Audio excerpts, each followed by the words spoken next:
How are you, my brother? I'm cool, man. How are you? Great. It's been a while. It has been a while. And you're very busy, constantly. I am. Actually, yeah, I am. That's not a lie. Mm-hmm. Congratulations on getting this whole thing started. Thank you, man. I really Getting appreciate started is like... It's the hardest part. It's the hardest part. By far the hardest part. Because you know what's crazy? Mhm. I've been gestating on this idea for quite some time. Uh-huh. Like, okay, there's an abundance of people that intrigue me, abundance of people who have insightful things to say, have valuable knowledge, which have experience. And I would love to talk to them constantly, but the idea of podcasting in this sort of setting was kind of daunting. Mhm.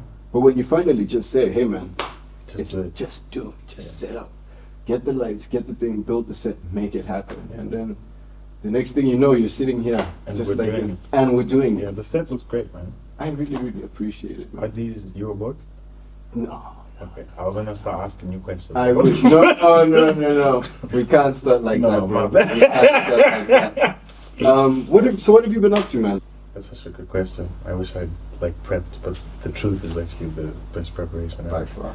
far. I guess there's a lot of trying to formalize the creative practices and bring structure and system to it, and as far as possible pass on things that I've learned in the trenches, so to speak, you know, because it just was getting back from the time that I was first back in Zimbabwe after studying, just diving headfirst into it, and thinking about the importance of that experience of diving headfirst into it, and wishing that I'd actually just done that immediately after leaving high school. So I'm trying to establish, or I'm saying trying, like we're not on our third go, but establishing a gap year kind of program where it's focused on people who have creative interests, and just giving them an opportunity to be involved directly with creative work and get some experience on set, on stage, like behind the scenes and planning processes. That's why there's just people who you didn't know are coming. So they get the opportunity to also see, like, okay, there's the set. I'm working on something which I maybe have also been gestating, you know, just thinking about for a while. Nice. You know, we painted the space that we're going to be working from. Congratulations, Just kind bro. of mapping it out and figuring out how the set is. Even seeing this is like so inspiring and feeling like maybe stealing ideas from you. No, still, art is Yeah. theft. Yeah. At the core of it, it's all homage and it's all just like inspiration and ideas, and Yeah. even this comes from somewhere, Fair. you know. And without the gifts, without like you here, it's nothing. Yeah. So part of it is like a feedback loop, because part of it you only have the confidence to do something like this. If When you you say to work with yourself, people. the quality of people that have access to it would be great. Yeah. For you though, like there were three distinct periods, right, of your artistry. There was Zimbabwe, college, and then post-college Zimbabwe. Right. Those are three different like So places, different, because yeah. pre-college Zim and like comeback Zim always Your feels perspective different. is so different. So different. So for you, how would you define or describe those three different versions of you? Mm. You know, and when you came back, Mhm. that gap that you said where it like took a bit of time to ignite, you know, getting things done. What did those three versions of you look like? And how did you, in that period where you were back and maybe not certain of how to approach things, how did you finally get back into that groove? I guess pre-college, like fresh out of high school, I was not sure of myself at all. Actually, not sure of whether being a creative professional actively was a thing that made sense at all. I don't think I believed that that was a thing that I could pursue at all. So a lot of my attempts at being creative in music mainly, because that was where my focus was at that time, and getting to do a little bit of theater. A lot of it was really quite private, you know. I would just work on things by myself in my room. A lot of it, I remember promising myself that, look, you're never going to get to do this thing. So what you can do for yourself is just do a little bit of writing every day, because at the very least that practice, and I'm grateful to that little bugger for doing that, because that practice just kind of, I don't know how to put it, maybe it was putting something into the cup, so to speak, not necessarily filling it, but just keeping it alive as opposed to gathering dust. There was just something in there. And I guess I left to go to study. What I was going to study and what I actually did were not the same thing. I went. Oh, really? Yeah, I went supposing to go and study math. Because that was so that is like math. From year to year, like completely different. Yeah. Completely different. How, like, even what convinced you that doing math, even as like a fail-safe type thing, why math? It wasn't even a fail-safe. It was like, that's the thing that makes sense. I love math. I'm actually not gonna knock that. I love math all through primary school, all through high school. I hate it. I would say. I was never good at it, but yeah. Like, if you're talking, when you're talking to people that are in school, oh, what's your best subject? Mine was math. That was it. Wow. So it just felt like that's the logically the straightforward thing to do, especially because you cannot do this creative thing as roommates. It's not permittable, really. Was what I felt at that time. So math just seemed like, that makes sense. Go study math because you're good at math, and just do that because that's the thing that feels logical to do. And so when you're there along the way, when did that transition happen? Fortunately, I happened to go study in the United States, and they've got this model where I think in a lot of places in Zimbabwe, I know I applied at the University of Zimbabwe at that time, and they gave me some course that absolutely was not what I had an interest in. It wasn't even math related. But for example, at the University of Zimbabwe, if you're on a particular track, those are the classes that you're going to do. Whereas, and I think that's true for a lot of different tertiary systems around the world, that if you're going there to study actuarial science, all the courses that you're going to be doing, all the classes that you're going to do are feeding that. In the United States, your first year or two, there's all these electives that you've got room to just take on things, just to try it out. And I basically loaded all my electives with music-related classes, such that the academic advisor asked, "Are you actually a math major? Because at this point, you've got more music credits than you do math credits." And I was like, "Yeah, no, I mean, I can just do this stuff. And it's not violating. I'm still doing the calculus. I'm not doing what I'm supposed to do. I'm fully satisfying at the slowest rate possible, but I was fully satisfying for the first 2 semesters, the math credits that I needed. But at a certain point, when it was being questioned, so then I thought like, if I just changed to music major, do you have to tell the people that are paying the school fees, or you're one of those? You're one of those. All right, yeah. And then it was just between us, and I just switched out. Between you and your academic advisor? Well, between me and the school, really, as a whole. Yes, yeah. Okay, because I mean, objectively, by then I now had to actively go to.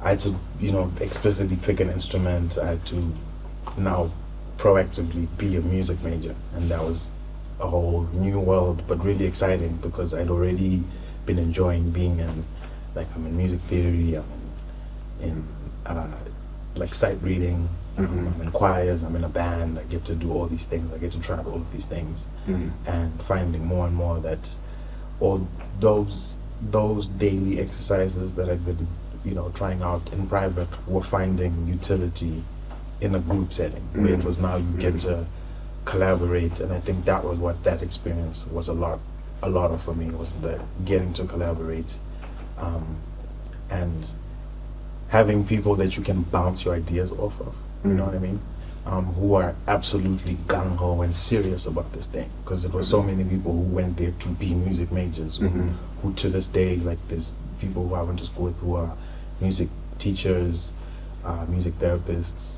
I mean, one of my professors plays on the Stephen Colbert show. Those are people who I was really lucky to be around, especially because then if I'm saying I've got these little songs I wrote, they're like, "No, man, don't treat it like that. This is, we're about this. So be about it with us."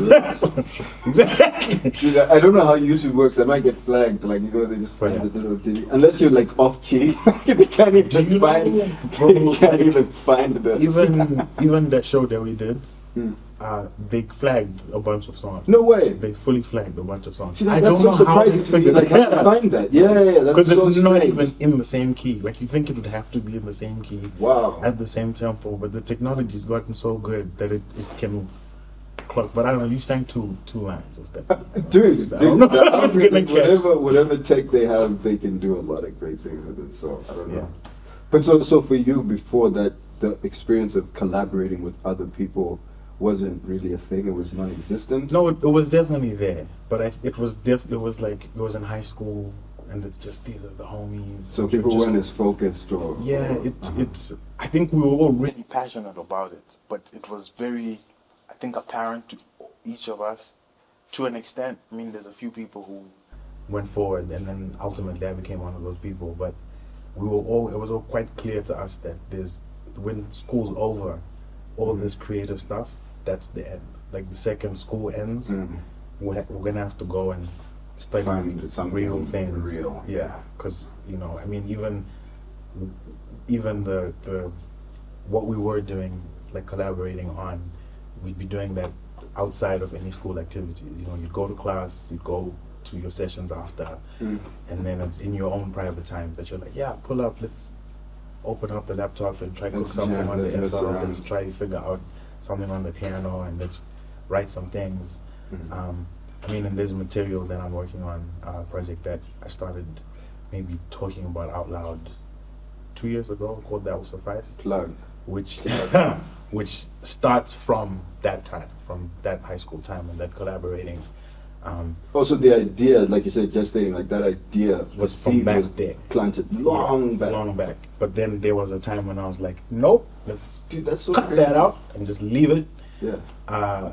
And so even being in that collaborative environment, I also had come to terms with the idea of being in front. You know what I mean? I kind of let that slide. I focused on, let me get really good at writing, let me get really good at composing, let me get good at producing, at all the attendant things that help the person in front be the person in front. And I think then, if we're like still answering your question about those three different versions of myself, bless the little bugger from the beginning, because if God not for, bless him. yeah, bless that bugger, because if not for that G, I would not have. Can I point something out about him? Yeah. That little bugger. Yeah. The fact that it was like you had already resigned to the fact that for you, oh, this isn't even going to happen. This is just, it's purely expression without the desire or even fathoming outcome. Yeah. Which is the purest place to create from. And it's like, as we as artists develop, somehow that desire to create from just pure expression starts to go when you're now focusing on money and strategy and promotion and all of these things. Marketing. And retaining that ability to express without expecting or Anything. setting a target. Yeah. It's something so powerful to retain. And I can see, like, even in the way you create, that it's focused on that, and things just happen around that, right? Like, the business So cool. aspect of it just starts to suffice, right? as you do your own thing, and I just find that very inspirational. And it's also, I have this thing similar to how that started back then, and it's now here, where I don't throw anything away. So I don't hoard, but when it comes to my creation, I understand that the concept of time is far from linear. Okay. So some random poem I wrote years ago, even when you're 17, could become the opening scene to a film. Yeah. It could become a song. Yeah. It could become the core message of a fashion line. It can become absolutely anything. So it's very cool to know that will suffice, which is such a big project for you, which I would love for you to expand on. The fact that the seeds were planted so long ago and it's here now, I think that's a testament to the strength of the idea. Like, that little bugger persisted, and that dude, like, just Stubborn throwing as hell. stuff out, stubborn as hell. Yeah. Like, somehow that kid had something right. He got something right. Yeah. So, like, for you, back to the whole thing of the three versions of yourself, from the seeds that he sowed, that's where you were. How has that informed where you are now? Okay, so let's how is that informed? I'm just I'm threading it all, so it's making sense. Yeah. But actually, just before we go there, just about what you're saying, I've got, I don't know how many at this point, hard drives on hard drives, and I think it's the same thing in like books. I've got a cabinet that's full of like the songbook from one time and the songbook from another time, and just like whatever notebook I was writing ideas in for that same thing, because they're so, if it doesn't mean anything to anybody else, you know, whatever idea that you had, I feel just like back on what you're saying, as artists, you owe it to, if to no one else, then at least just to yourself, or not to make it like a religious thing, but whatever the source of your creativity is. If some idea landed, you really, that's I think what was driving me, because I thought whatever idea that it is that came to me, I owe it to the source of that, to put it down and to keep it, and for if no one else finds that valuable, I find that valuable. I want to express that and find that valuable. So I guess those are the seeds we're talking about, that we all say we all, but at least in this conversation that the both of us sowed at this time. But threading back to post college and then being in Zimbabwe, then I was confident in a way that sometimes I was like, oh, this is unearned confidence. But I mean, while I was in the United States, we traveled around. You know, we traveled in the state that I was in. We traveled even to other parts of the country. I ended up performing, even though that absolutely wasn't my intent. I wasn't trying to be a frontman anymore. But I was put into a band because I was like the only black person in that band, and there were some Stevie Wonder songs. I don't know if you know "I Wish" by Stevie Wonder. He's got the lyric. The opening lyric of the song is "Looking back on when I was." Black. Exactly. Hey, black. You're black. Do the thing. Because no one else can do it. Like Yeah. literally, the song called "I Wish." Looking back on when I was a nappy-headed boy. That's the opening lyric. And when I was there, like, oh, we have a black dude. The song's finally gonna make sense. Let's get him to sing the song. They had like a stash of things that they wanted to create for years. And it was like, we finally have a black guy. Yeah. But that was not in my range at all. Like I was like, no, but guys. Vocally or like emotionally? No, vocally. Okay. It's because Stevie Wonder is such a, I adore Stevie Wonder. Stevie Wonder is such a talented everything. He's a talented multi-instrumentalist. I mean, he's got albums where he played every single note on there, on top of his vocal ability. So it was just a tough song to sing. And I was like, oh, can we change the key so that it's suitable for my voice? Because I'm naturally kind of like a baritone more than Stevie, who's definitely like a natural tenor. So it was just difficult, but of course then you're in school and you're learning how to use your voice better. So and especially when everyone is like, no, the band has like 8 people. There's the drums, fine, they're flexible, but there's the keyboards, there's the guitarists, plural, there's 2 of them, a bass player, there's the guys on sax, the horn section. We're not all changing the key of the song because you wanted to be different. But it's also but also like, you know, like, yeah, I thought like, it was like it's not about being a superstar, but it's like, let's be reasonable. Kind of, I'm a sound down.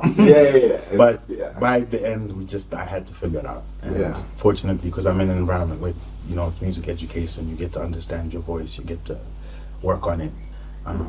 I figured it out. You know, I mean, there's things that I've sung that I'm like, there's no world in which, initially, like the mindset that I had, or the impression I had of my own voice, there's no world in which I should have been able to sing that. But we got to then travel around the state performing a bunch of material. You know, we do parties, weddings, all sorts of kind of events where you get, and I think that honed a performance skill for music. At least I was also just doing theatrical productions. I think I did like 5 or 6 a year on average. Like I was involved in all of the main school productions except for one. There's only one because it was, again, it's a black guy, everyone else was white, and I think they were setting these plays in like the 60s and 70s, and in context they just wouldn't have been they just appropriate. Wouldn't have been, but one way or another, I assistant directed one thing, I was a props master in one thing, I composed music for one of the things. I was just like finding ways to be super involved, and anytime there were student productions, I was involved in that. So it was like, yo, if I've got the chance to just do stuff, and there's people who I can do stuff with, and they're all gung-ho about it, then I'm gonna do that. And so it was a lot of just doing the stuff, because this is the chance, especially knowing that there's a chance that you get back to Zimbabwe and it's like, yeah, man, you blew all this time studying this thing that there's no functional use for in Zimbabwe. Maybe not, who knows, but I was just committing to, I'm gonna do all of that. So when I come back to Zimbabwe, I'm like, well, what I'm observing, and it's beautiful to observe. I mean, I came back to find, I think it was shortly after military touch movement had been started. Over what? Military touch movement. That's this was like a joint collaboration, I guess. Jalpreza, XQ, Nanti O, Take. This was like they put out this big song. It's a bit off the point, but just to say that I arrived. Nothing is off the point, by the way, today. Like, let's talk. I arrived and saw them like kind of, I guess, at the top of the music space in Zimbabwe, that collective, and thought, yeah, I can roll with these guys. Okay. So in that confidence that I felt, because I had this experience where like I felt like, no, I can actually do all these various things. I went to an XQ concert, an album launch with Sale. So I don't know whoever knows that album, but shout out to XQ. And I went backstage and I lied to the security guard that the producer was my brother. Nice. Because I was like, one way or another, I'm getting inside because I belong. I'm getting inside. Okay. So he was like, I'm fine. So I can't. But I don't say, so and you run down there, you'll find the G over there. And I was like, bet. So I'm sure the guy knew that. Yeah. He was just like, you know what, man? Like, bet. He's like, you know what, man? Give the kid a shot, dude. So I ran around. Okay. Met Tamuga. I don't know. Tamuga. Who? DJ Tamuga. He's produced, I mean, he's one of the probably most relevant producers in like Zimbabwean pop music of the past. Well, thanks for making me. No, my bad. But no one knows producers in general. No, that's even worse because you know, yeah, like okay, man, thanks. No, but yeah. You see, they like ignored Babyface at the Grammys. Did you see that? Yeah. Recently. Yeah. Like, but that's the thing. The people who are behind the scenes, no one ever really like. So again, so you're telling me no, that you're those. You're just rubbing salt in the wound. I hear you though. I hear you. Which, by the way, just to touch on that for a second, I find that so it's disheartening. Yeah, I think people need to understand who it is they're talking to, or the importance of someone, because it also allows you to ask questions with reverence. Because there's people who are excited to see Babyface in that moment. Yo, like I'm people. Yeah, you're people. You're people, right? Yeah. So it's like, yeah. Anyway, so it is easy to not know, and I think for me, even in creating this show, part of the doing is actually that ignorance that I have of just the broader community from different spaces. So whether it's in the creative space, if it's in the films, if it's in the creative space, if it's in the sports space, or in the business space, or in science and tech, whatever, I want to be versed in humans, because I think people are doing a lot. And so part of this podcast for me, kind of like, do you know this? Chinese violin? No. What's that? There's this thing where the youth now are doing this, like, but it's normally they'll have their nails done. Okay. So when it's like goes, you know what I'm saying? Okay. And what does that achieve? It's like a applause.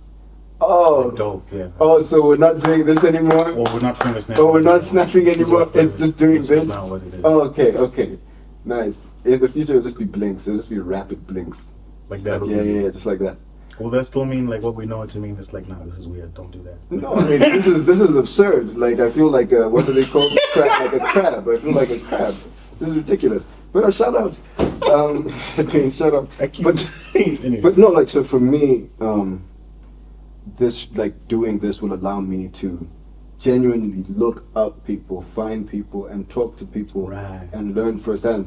So even you mentioning someone, for me, it's not even actually a point of like, damn, I don't know that person. I'm so ignorant. It's like, oh, new person to be excited by, new person to discover and learn, and Yeah. There's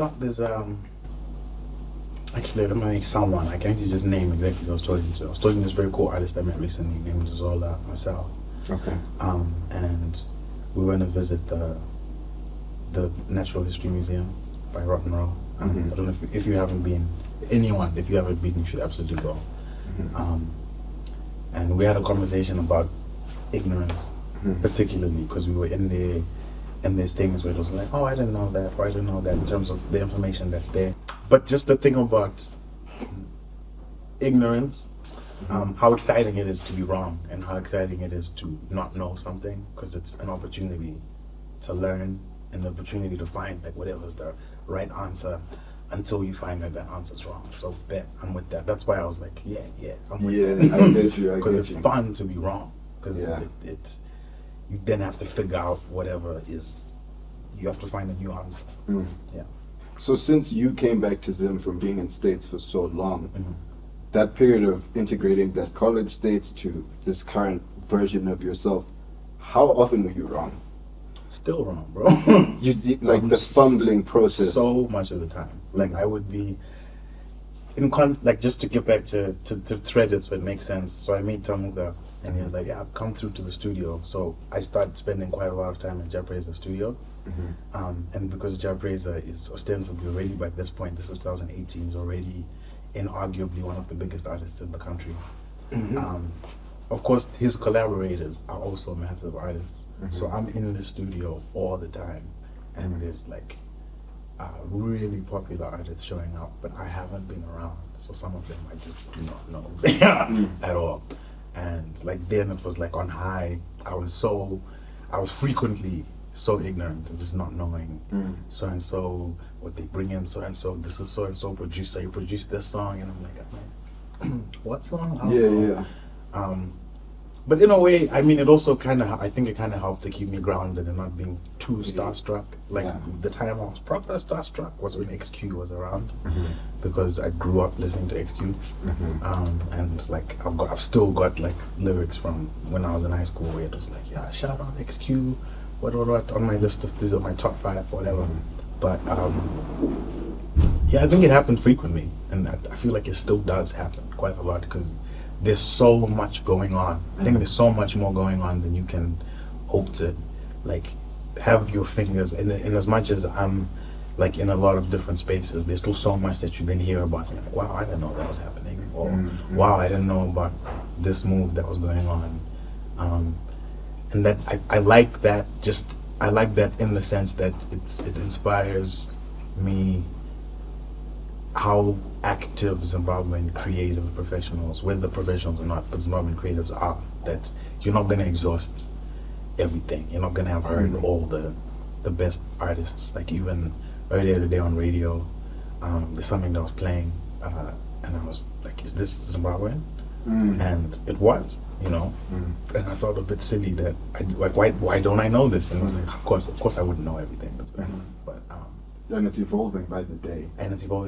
Literally by the day. Right now, there's some kid some kid who may be in their teens, or might be someone in their 20s who's cooking. Someone who probably for the first time today produced the track, or the first time today wrote their first song. And so and the influences change. So it's like, for us, the Zim music that we heard was very specifically Zim centered. Right. And then you might get some people who were influenced by like USA hip hop. Sure. Whereas now there is so many, because of the internet, just because of access to everything, more and more information. It's just constantly like being referenced. Like you could have a kid who's influenced by Ja Preza, Playboy Cardi, and like Frank Sinatra at the same time. Yeah. And then it becomes, okay, what is that kid gonna make? Yeah. And that's so exciting to me. That's like, it's something which is very, very thrilling. So that third version of yourself being here, that ignorance, you mentioned that it kind of worked to your benefit not being starstruck. Yeah. I 100% agree with that. Because it allows you to look at every single person as an equal. Yeah. And did you find that people responded to you differently? Like, for example, some people, they might have an ego about some things where it's like, wait, do you not know who I am? or was it more so people actually being refreshed that you weren't on their case, like, you know? I think there was a widespread. Okay. I mean, Okay. humans are, you know, Very. yeah. I think there's certainly a few. So it was like, you don't know who I am? What the hell? Yeah. And I was like, Sorry, bro. it's not personal. You know what I mean? I'm not like trying to do anything by not knowing. I just, you know. Yeah. And some of it was actually really exciting. There's times where, and in some cases, it was really just people I'd never seen their faces. You know what I mean? But you had heard. I knew their work. I just didn't know their faces or their names. I wouldn't like. I'd be introduced. Someone would be like, "Yeah, my name is." I remember meeting Lidan Mafumo, and he was like, "Yeah, my name is Lidan Mafumo," and I was like, "Yo, we've just been talking About you. No, Or like, you've just been talking we were just with like, them, yeah, like we were him for so we long. were watching. I remember what it was. I think we were watching a play or something, and we were just having a chat, like just in the intermission or whatever. And then it was like, "Yeah, man, it was nice talking to you. Nice to meet you. My name is AneUnhu. Yeah, my name is Lidan Mafumo. I'm a musician." I was like, "That's crazy, bro. I like know your music since way back in my music." So I think there was a really varied, like there's that. I'm not gonna name who was like, "Oh, you don't know me," but there was a really widespread kind of reaction. Tell us, get them cancelled. Some people just cancel themselves. Some people cancel themselves. It's very true. Some people choose their path and make their beds. It's very true. Yeah. So real, I think, but I think more than anything, that particular, I guess, aspect of it, going back to like the confidence of like I'm gonna just do stuff, is sometimes not knowing was like, okay, cool, but I want to find out though. You know, like, I mean, I think about the last thing that we worked on together, which was a documentary about the Zimbabwe MMA team, and it was, I don't know how, I would never have walked around being like, yeah, I know how to direct a documentary, but you kind of just invited me to try it out, and I definitely had, like, I was largely ignorant about that process. But I thought, yeah, wouldn't have known it. You know, but I'm just like, let me just dive in. Yeah. I think, and since then, that's still been what it is. Because I think then at the end of that, then there's something more. There's a new project that's on your portfolio that gives me even more confidence to the next time someone is like, oh, we need someone to be a casting director, and I'm like. Yeah, I could probably do that. Yeah, like I've never done it, but the skill set transfers over. I think I could probably swing that. Yeah, that's a confidence that, like, I'm sure grows over time. Right? Like trying different things constantly. Yeah. Is that a thing that you always had as a kid? Because you mentioned that you would just create for the sake of creating. Did that confidence to try new things, even when you didn't know exactly what it was that always there, or is that something that you've had to force yourself to grow? I think it was there, but I think it grew in the sense that when the stakes are high, you know what I mean? Like, there's a difference where we're talking about the Zimbabwe MMA team. There's a way I could have been like, I think this is maybe too big of a project for me to learn on, for me to be like doing a learn on the job thing. But that experience of just working on so many things and being around people who are working really kind of at the highest, at least as far as my perception, at the highest level of their respective crafts. I then was like, oh, well, if these people accept me, then there's no way I can go where I'm not, where my efforts as a creative or my eye or my perspective is not valid or valuable. So even now, if I'm in ostensibly like one of the biggest artist studio, the day that I was invited to stay in a session and contribute, I didn't hesitate, even though I'd never produced that particular kind of music before. I didn't hesitate. I was like, yeah, cool, put me in, coach. That's where I think I just got to being more confident just as far as stakes. Really. I don't know if that answers. It definitely answers my question. So you've definitely shown and expressed that aptitude when it comes to adapting and just, learning and being willing to. But so now with the things that you are really, really zoned in on, music, theater, musical theater, how, like that space, particularly in Zim, how have you seen that space growing? Do you see it growing, and what's your vision for that? As well as for you, what does it mean, your role in that? How do you see yourself in the bigger picture when it comes to all of that? And is there one thing that you feel is your superpower? It's kind of a lot of questions. That's a lot of questions. Yeah. Also, like, not easy questions. Not easy questions. And you know what, bro, like, at the end of the day, it doesn't have to be a perfect answer as well.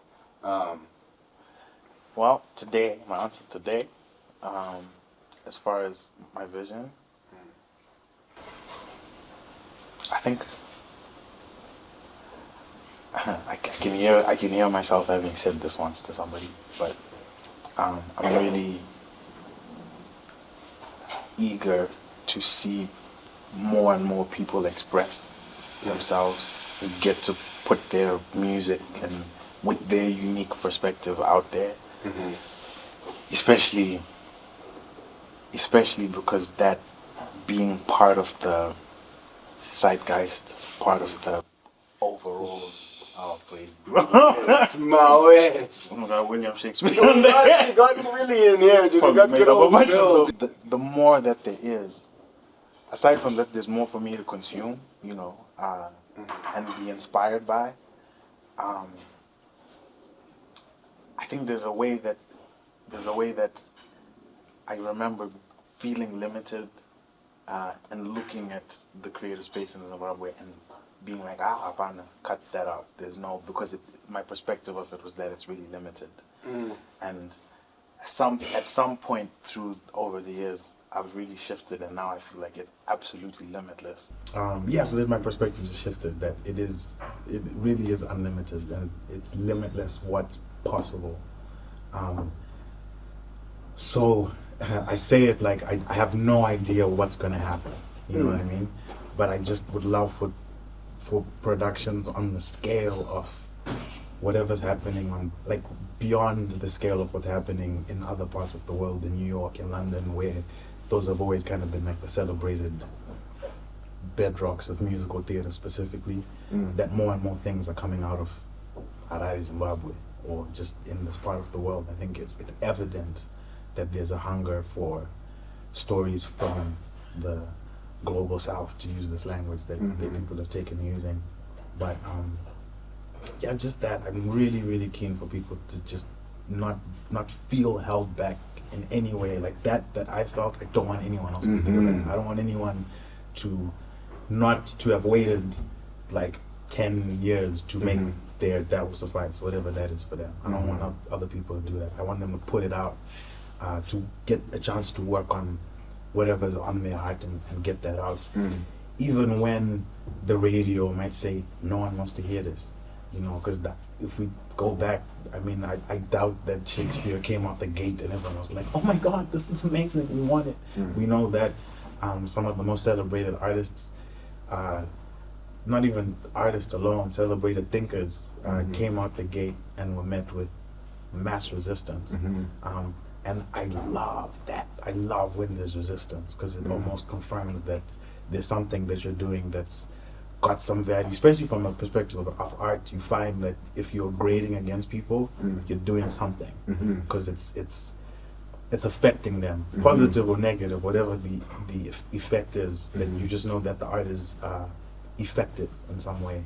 So keep following down those things, those you know, whatever that is that you're expressing, just stay down that. That's how I feel, and I want more and more of that to be happening, so that even the soundscape of what we're saying, what Zimbabwean music is, just like so broad that it should be quite difficult to narrow it down. You know, if we talk about we were referencing the Grammys earlier.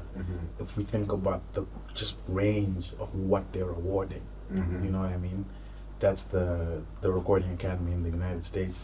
Here we've got the NAMAs, we've got the Zimbabwe Music Awards, and then the range of categories, comparatively speaking, is like a fraction, you know. And I don't think that's accurate representation of what's possible, because so much is possible. You talked about whoever's simultaneously inspired by Jap Razor, Playboy Cardi, and Frank Sinatra. What genre box are you putting that person in? Yeah. That's probably some genre we haven't even thought about. Like, what if someone's inspired by Marvin Gaye and Doja Cat? It's Facts. like what happens? What becomes of that? Yeah, You know? we've got to have that. That's why I'm like, I want that. I want us to have much more of that. I mean, it's so beautiful when you have people come from outside of Zimbabwe, and I've had the pleasure to kind of interface with South Africans, Kenyans.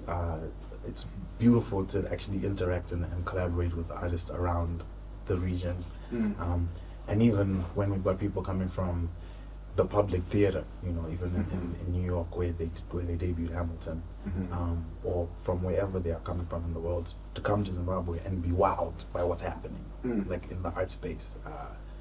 I'm more of that. Like I think we're to quote this gentleman who came from the public theater in New York.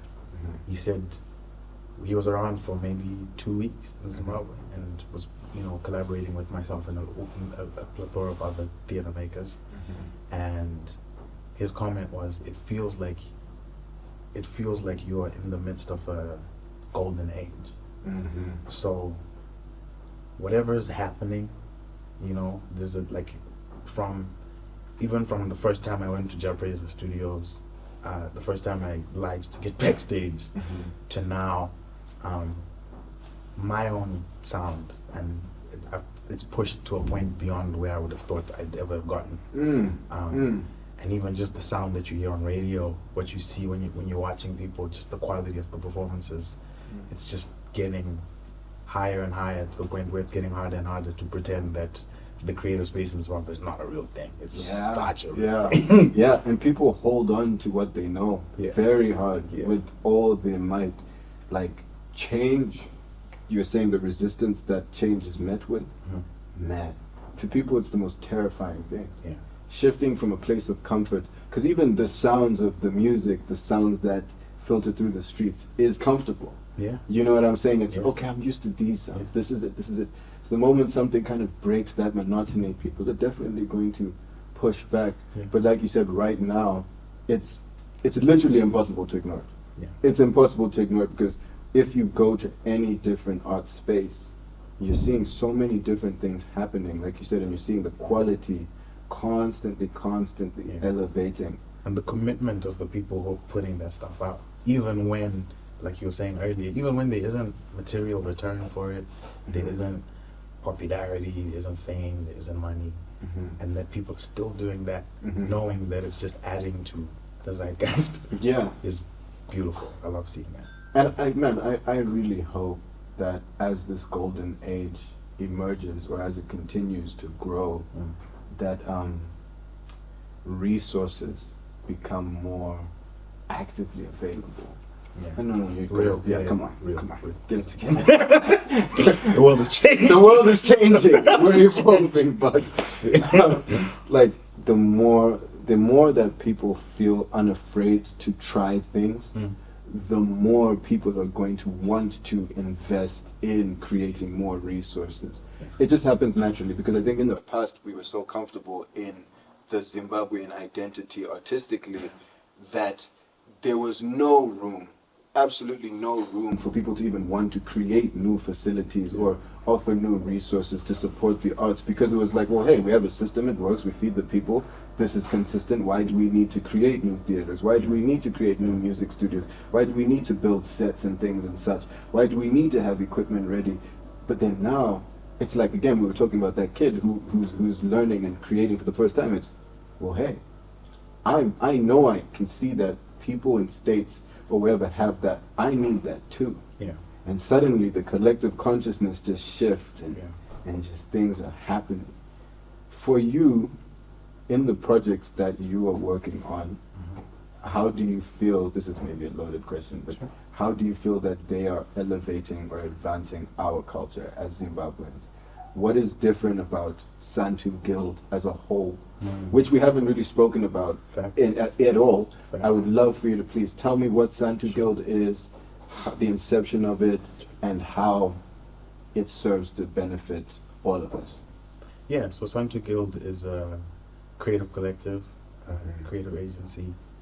I'm gonna tell you what the meaning of it actually, because that speaks to what the ethos behind it is. So Sa is in Chimanyika like an honorific that is like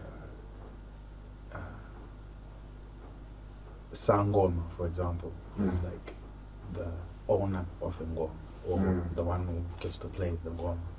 And Bantu, which we know as, across the region, but also quite specifically in Ndebele and in other, countries, in other languages that are spoken in Zimbabwe, refers to humanity.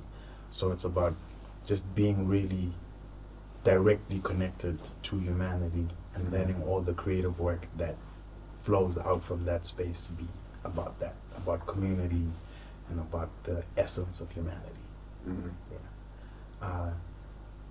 We can't know where we can't know where we are going without knowing where we're coming from. So a big part of all the work, at least that I'm working on at the moment, is to learn from what's been there. Especially because there are times I find that there's, this has never been done before. It has. It has. It just maybe isn't in the mainstream for everyone to know about it, but we have to be prepared to dig deep and learn about our indigenous knowledge systems, learn about the practices that built the instruments that we know as like these are the cultural, and find ways to repurpose the same mindsets, the same instruments even, and push the boundaries of what that looks like. We find that there's ways that the ngoma or the mbira and osho, they were banned for 100 years in Zimbabwe. Which I did not know. Which is wild. That identity was completely stripped away from us. Wow.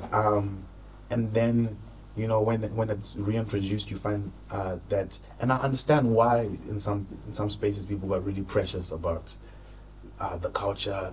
And we can't play with it. We don't want to shift.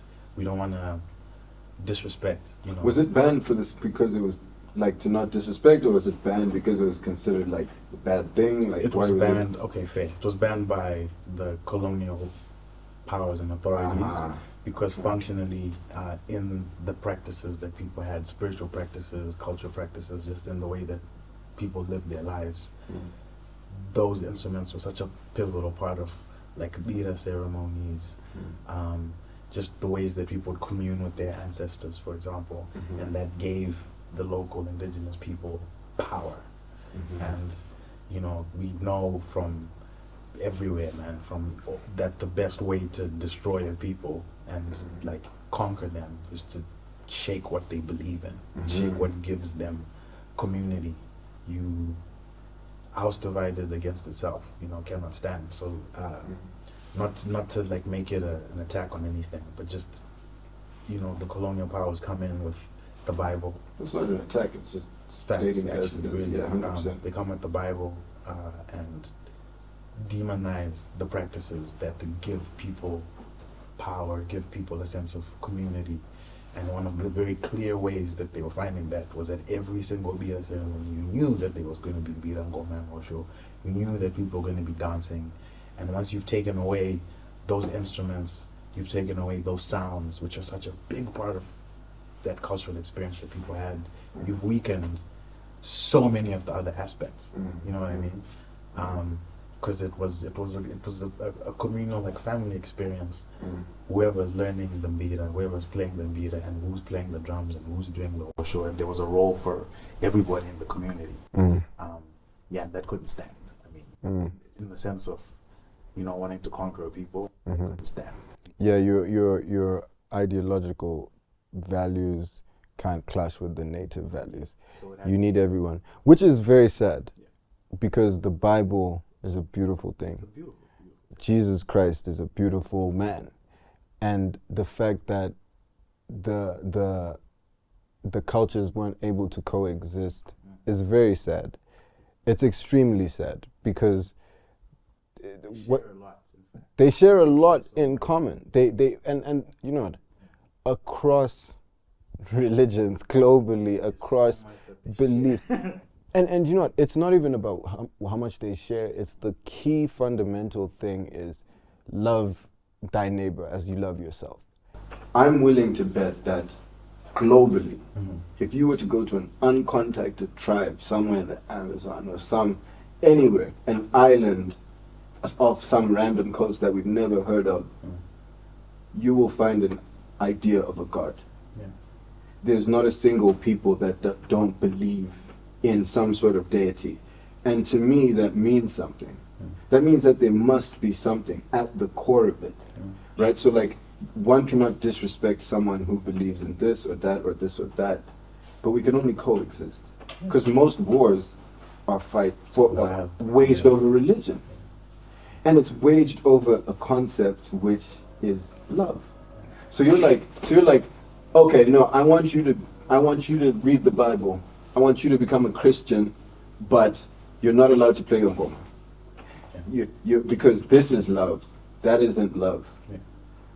That mindset is something that is so toxic, and I think right now globally there's an awakening happening, where, like you said, like going back to your roots, like knowing where you're coming from. So that you know. Every single culture on earth is waking up and realizing, no, my power is in these things that make us unique, and we have to live with that identity. So I genuinely feel as though the future, people can be pessimistic about certain things, but in that capacity, I think knowing one's identity, I think that's so important, because we're also so far from that colonial time. Yeah. We're like, dude, like, I don't know about your experience when you were growing up in high school and stuff, but it was almost like, because of how deeply ingrained the colonial mindset was in all of us, just as black people as well, it meant that some people even felt shame Yeah. In certain aspects of themselves. Can you imagine? I don't think that's gone away, bro. But you see, Santu Guild exists now. Yeah, it's all we're. It's part of bringing people back to that, to realize, no.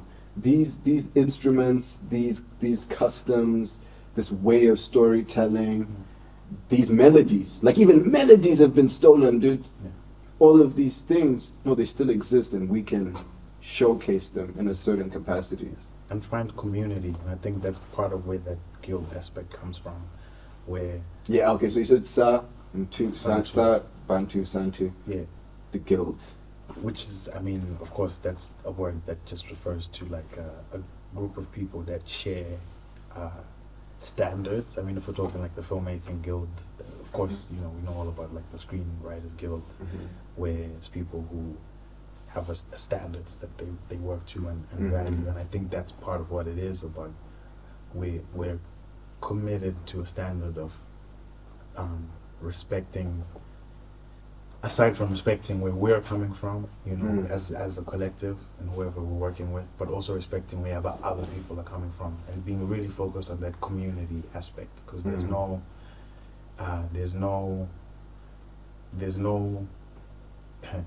it's wild.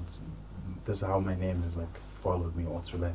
There's no Munu without Unu, and Unu is about humanity. There's no person without us all together. Like there's what do you say? Ubuntu talks about I am because, you know, I am because we are, and yeah, I think that's like a really, really big part of it. So just pushing the boundaries and being open to pushing the boundaries, you know, and that's about like where we're coming from, and letting that inform where we're going, and knowing that we really, as a community, we need to keep moving forward, you know, and it's inviting whoever shares that belief, no matter what their roots are, to be part of that, because we need to move forward. I mean, we can't.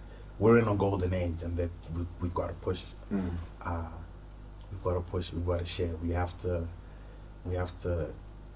Just even thinking about, I'm looking at that copy of the Bible that's there, about the role that various leaders that are in there, and the stories that are there, and even the stories of Ngano that we have in Zimbabwe.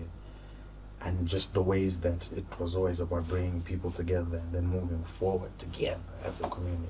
The specific project that will suffice, and any other projects that Santu Guild is developing.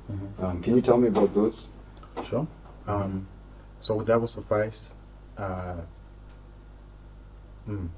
with That Will Suffice, this is an 18-track project where, of course, there's where this stubborn bugger that we're talking about, this early version of myself, had this perspective. That was ultimately kind of became about fighting a system, you know, and refusing to be part of a matrix, refusing to be part of the game, and finding a way to game the game, if that makes sense. And taking that, which I think we need still, because there's much that's going on that we need to break out of, that we're, some of the fights that are happening globally, why are we being caught up in those fights? Those are not, that's not even like what we need to be doing. And through the music, so that music, there's a lot of hip hop that, you know, inspired that. And digging deeper into my own roots, that's where now incorporate as much as possible Mbira elements, Mbira Ngoma and Osho, like straight up. There's, I think, almost on every single track that's on the project. There's elements like rhythm here, and I remember studying in the United States and doing things, and people are like, how are you doing that? What is that? I'm like, I don't know. I'm just playing what's in my bones, what I've always heard, what I've known all this time. And you know, in Western music, they talk about polyrhythm that's just naturally imbued in Mbira, in Ngoma and Osho, and in that, and trying to find new formats, because we're doing that with all this modern technology, these digital audio workstations we get to use, these electronic aspects, these live aspects, and finding a way to marry those things together. And I don't want to say that I'm as a musician like really detached from genre, I would say, just because I think my focus has come into composition and just like writing melody and finding reinterpreting, and there's a lot of that in the process. So I don't know if there's necessarily a new sound that's coming out of that project, but there's definitely an attempt to just follow. There's a you sound. Yeah, and just trust that, even if it isn't what's on radio right now. I'm also really excited about a project that we debuted last year called the Underground Gang. Before you go to Underground Gang, I just want to Bet. some things on That Will Suffice. Sure. What is obviously an album isn't like it's not like a story, but what is unless it is a story? A little bit. Fantastic, which makes sense because Okay. you're a storyteller by nature. Like, what is? I don't want you to give me the whole synopsis of what the story imbued in it is, but what is the meaning behind the album? That Will Suffice, or what is the messaging that you're trying to get across? Or if that's something that you want to just be completely to the listener's interpretation, that's totally fine too. I think I'm just so curious about when an artist decides to sit down and say, I'm going to create a cohesive piece. It's like sitting down to make a painting, and there's a purpose behind it. So for me, my question is what's the driving force behind the project? You don't have to put out a project which is risky and doesn't fit genre norms. Just make you don't have to do, you know what I'm saying? Yeah. You don't have to make it a narrative adventure. You don't have to dedicate your time and effort into it. You don't have to want to change culture, but you do. So what is the driving force behind that album? Okay, so I touched on it a bit with that, talking about facing a system and trying to navigate that and attempting to game the system. And I think the real question that the project is asking is about how to do that. Do you come out still being true to yourself? Can you? Is that possible? You know what I mean? Like if you're... I would assume that you would come out more true to yourself, that you would come out more in tune, no? I'd hope so, you know, Yeah. but I don't know if that's necessarily the case. I mean, there's so many examples about, for example, very common phrase about absolute power corrupting absolutely. Mm. That if you find yourself operating within a corrosive system, for argument's sake, right? Mm. And you find yourself with some power within that system, Mm. are you going to use that power to oppress other people? And if so, I mean, for one, I mean, sincerely, we hope you wouldn't, right? No. You try to be bigger than that system. But if that's like the prevailing system of the day, and you have to exist in that world, Mm. how do you come out of that unmarked, unfazed? I don't think there's a way to come out of it unmarked and phased. You'll come out Okay, of I it get changed you, I for get sure. you. You know Okay. what I mean? Because change is like a constant thing. Mm. But is the truest, purest part of yourself Still there. still there? Is it going to Mhm. survive all the rigmarole that you get put through by existing inside of a world that maybe doesn't always want to see you Mhm. win? You know what I mean? Mhm. Yeah, I'm excited to listen. yeah. Because obviously I've heard your Bits and music in pieces. bits and pieces.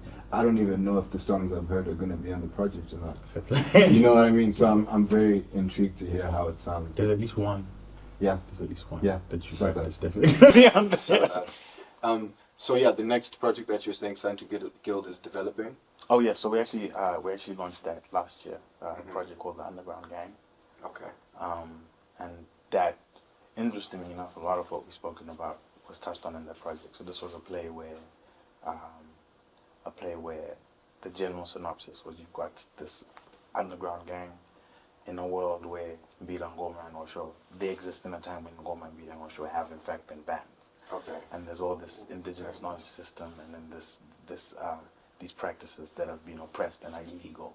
Mm. And there's a group of people that's deliberately seeking out this banned information, banned literature, banned music, and wanting to share it as much as possible. Mm. And they're being hunted down by a group that's in charge, and that this group that's the overground gang. Because of course that's the point, that there's the one group that's underground, then there's those who are in the mainstream and get to operate in the overground, who are trying to keep that lot oppressed, and so they're hunting them down and trying to, suppress them.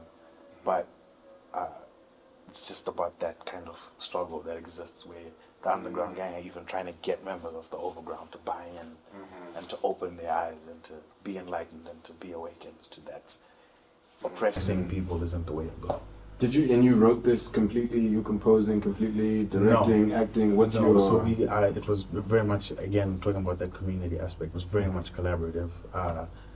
These are people that I know that you at least have Name seen at the drop, show. Yes. name drop. Minentle Mguni, Bobby Morgan, there's Chengeto Brown. There's so many people that we worked with on that project. And everyone had, I think we sat and spoke about kind of the guiding principles of the world, which to an extent I'd set, because it started with Minentle, who's shout out to Minentle, a big fan of Halloween.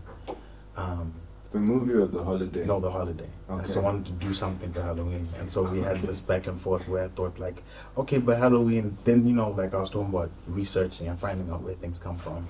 So you research, you find Halloween as this Celtic practice. That's where it starts from. And it's this Celtic practice that's looking at the blurring of the line between the living and the spiritual worlds. That's kind of that's what happens Halloween. In Toltec practices, and one, you've got the 4 agreements back there, but in Toltec practices you've got Dias de los Muertos, where they have these practices where, again, the world of the living and the spiritual cross for a time, and thinking, well, if we're committing to staying true to our roots, there's got to be some practices that exist that have that same principle of the world between the living and the spiritual becoming blurred and crossing over and communicating with each other. And from there, that's where we started building. Then we started building this project, and everyone got to come in inputs based on their own personal experience, and I think just trying to answer questions that they maybe have had on their hearts about what it means to be them, in a world where we're taking in influence from all over the world. You talked about someone who's influenced by Jacques Fraser, Frank Sinatra, Playboy Cardi. Those are worlds apart. and somehow, you know, that they can exist in one person's nexus and sphere. Bro, you can be influenced by Soulja Boy and Adele at the same Facts. time. That's Facts. so. I love life. I just love that. Like, sorry, just ad lib. I just love that these things coexist. But yeah, please continue. There's so many ways, bro. And yeah, so I'd say it was co-created. I directed it.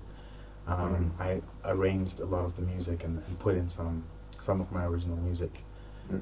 But we also included some, you know, music from all over the world. We included some music from Mexico. We included some music from obviously a lot of Zimbabwean music. From the United States, just all of these different places that we've been influenced by, and centered it on finding ways to embrace Ngoma, Mbira, Osho in the way that we presented that music, and like let that push and pull that exists between the underground gang and the overground gang almost be communicated through kind of that like clash of culture. Even calling it a clash is not right. A calabash, like the mix of cultures more. That was important to that process. But yeah, we just put together something that at least when we debuted it the first time, and it's something that's still an active work in progress that we're gonna, you know, put on again at some point during this year, 2025. Does it evolve for you? Like when you're with work like that, does it evolve in the sense that will you say, okay, when we did these shows in 2024, this is kind of how it all merged together, and but then after doing it a bunch of times we realized, oh, maybe this storytelling element could be tweaked, or this dialogue or this song. Yeah. Does it stay just as it is, or do you find that you tweak it? It's alive. It's alive. It's alive. Like the story itself is alive. I mean, I think even here we talked about Billy Shakes. About Billy, good old Billy. There's a play in there. There's several, obviously. I'm trying to think of one to think about that I've like gotten To different be life. in? Yeah, so there's Hamlet. You're good at this. Is my sound thing. I'm just making sure that it's Oh. still active properly. So Hamlet, great play. I was in a production of a play called Rosencrantz and Guildenstern Are Dead. Which That's also Shakespeare. No, that's an inverse storytelling of Hamlet. So Oh, okay. deliberately, this guy Tom Stockwood deliberately focused on minor characters in the play Hamlet, but I got to play Hamlet in that context. So much as this script that we had, I read through the whole of the source material, like that Hamlet, several times, and you know we worked on that was I think 2016 that I was involved in that production, and honestly, on a night-to-night basis, there's different things that you are discovering. Like I think theater. Specifically, and I mean any speaking for myself, any like live performance art, it's alive. Like there's no way in which things can remain static. It's gotta keep moving. So what one thing meant in one moment, you find in the exact same scene tomorrow. You know, before we even go from 2024 to 2025, we're talking about from Monday to Tuesday, that you make a new discovery of like, wow, I didn't realize this about the character. It's not, I think as human beings, we're even constantly discovering things about ourselves. And if you allow the characters to be alive, you give them also the opportunity to discover things about themselves through you as an actor, through you as a writer, through you as a director, as a musician. Like even the music that as I've been working on some of this music on this project, I've discovered things about, you know, about some of those songs I wrote all that time ago. For That Will Suffice, for example, where I listened back and these are things I'd written off maybe and didn't think that there was much to it. But even, you know, your example about you've kept all this material from wherever, that this poem you wrote when you're 17 can suddenly become the opening scene of a film. I was surprised to listen back to music. I thought, no, this has no utility. And listening back and being struck by what was contained in that I don't even know that I was consciously putting in there. You know what I mean? Like I listen back and I think, wow, this dude, there was something going on. He was speaking to something, and my perspective now of what he's speaking to is different, and I have to allow that I'm saying he like it's not me, but that's the kind of growth that happens. So even with the underground gang, I remember even realizing as we were working on it, and the questions we ask each other as we were working on that piece, why are these officers so committed to oppressing these people and keeping them down? And then you discover that in some moments they end up in the process of like oppressing these people and banning these materials. They're reading the information that's not available and no one else is supposed to access it, and finding value in it. You know what I mean? And that's kind of wild to think that even, because if we go back to the colonial powers, as we're talking about the banning of Ngoma and Bida and Osho, the fact that they saw it as powerful enough to ban communicates that they saw value. They saw the value. They know how powerful Yes, it actually is. we think about the fact that there's so many of our artifacts that are in the British museums and all sorts of. It communicates absolutely that there's value that's seen in those things. And then it's crazy because then they diminish it, saying this is useless. It's not powerful, and then you're going to take it away. It's like, so which is it? Exactly, and that was something that working on that discovered, and I think continually as we revisit, and we were meant to have done it again in December, and we're definitely going to find a way to do it again, resources permitting, because that's the other thing about being a creative in an environment where we're not, I guess, all the way committed to creative practice. Making that happen, and even that as a thing to navigate, we make discoveries as the company of the underground gang, as the band and the people who were involved. That would suffice, which it keeps finding new life. And at a certain point, obviously, the best thing to do is to let it live and let people enjoy and be part of that, and let it find new life in, through your speakers, through your earphones and everything. But You have spoken, we have spoken at length about identity, about togetherness, about the essence of humanity, and how I am because you are because I am. What advice would you give to that young version of yourself, or to someone else who is searching for their identity and who wants to feel connected with their world and know their place in the world? I think believe in yourself. Yeah. Throughout that search, you may not ever land at a satisfactory answer, but for as long as you keep in that search, don't ever stop believing in yourself.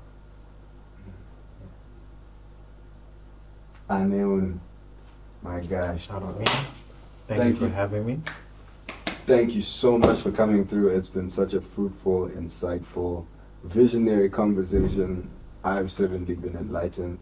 I hope whoever gets to listen to this, whoever gets to listen to the album, whoever gets to watch the play, I hope that they feel the same impact that I feel. Because there are very important stories that you're telling. There's a very important movement that you are standing behind, and which I can feel you want to spearhead, which is very, very, very impactful. And we need people like you who are going to pioneer this new age, this golden age. We're here. That's crazy. We're in it. So thank you again, bro. Thank you so much, man. Appreciate you. Thank you ever so much for having me. And thank you for speaking life into what we're up to. Yeah. Gang, gang. Gang, gang.